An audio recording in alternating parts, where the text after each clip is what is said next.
Hello my dear Punjab players, రెడీగా ఉండండి. ఢిల్లీని ఎలా పిసికామో ఆర్సీబీని కూడా అలా పిసకాలి. పాయింట్స్ టేబుల్లో నెంబర్ 1 ఉండాలి.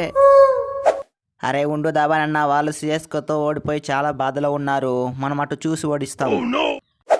అరే ఏంది బాగబ్బరు, ఆర్సీబీ అంటే నీకు అంత చీప్గా కనిపిస్తుందా ఏంటి? ఫస్ట్ ఒక మ్యాచ్ ఓడిపోయినందుకే ఓ పోజు కొడుతున్నావు. నీవా గుడ్డిగా ఒక మ్యాచ్ గెలిచినందుకే సీన్ వదులుతున్నావు. అరే ఏంది విరాట్ అన్న, నేను చేసిన పర్ఫార్మెన్స్ చూసి కూడా నువ్వు అలా మాట్లాడొచ్చా? 6ల మీద 6లు 4ల మీద 4లు సఫరించిన నీవా అదే సీన్ రిపీట్ అవుతుంది మీ చిన్న స్వామి స్టేడియంలో కూడా.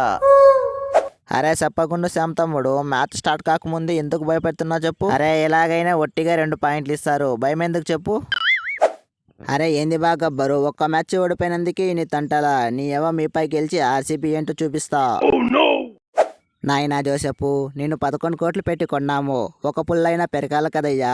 అరే నువ్వు ఒట్టిగానే వచ్చి బౌలింగ్ చేస్తే ఎలా? అరే ఉండు విరాట్ బ్రో, 20 కోట్లు పెట్టి స్టార్ కొంటే 50 పరుగులు ఇచ్చాడు. అరే లాస్ట్ టైం మీ పక్క ఆడుతున్న హర్షల్ పటేల్ 50 రన్లు ఇచ్చాడు, నేను ఇస్తే తప్పేంటి? నాయనా జోసెఫ్, నువ్వు గంతగానే ఫీల్ అవ్వకు. నువ్వు మంచి పర్ఫార్మెన్స్ ఇస్తే మనం మ్యాచ్ గెలుస్తాము, అందుకే చెప్తున్నా. నాయనా మ్యాక్సీ, ఈసారి కూడా నువ్వు గుడ్డు పెట్టి నీకు రెడీగా ఉన్నావా ఏంటి? ఈసారి నువ్వు గుడ్డు పెడితే కేజీఎఫ్లో నుంచి జీ తీసి పడేస్తా. అరే అవును నాయనా మ్యాక్స్వెల్, ఈసారి నువ్వు గుడ్డు పెడితే కంపల్సరీ కేజీఎఫ్లో నుంచి జీపీకి పడేస్తా. జర నిమ్మలంగా జ్యూస్ కొట్టు.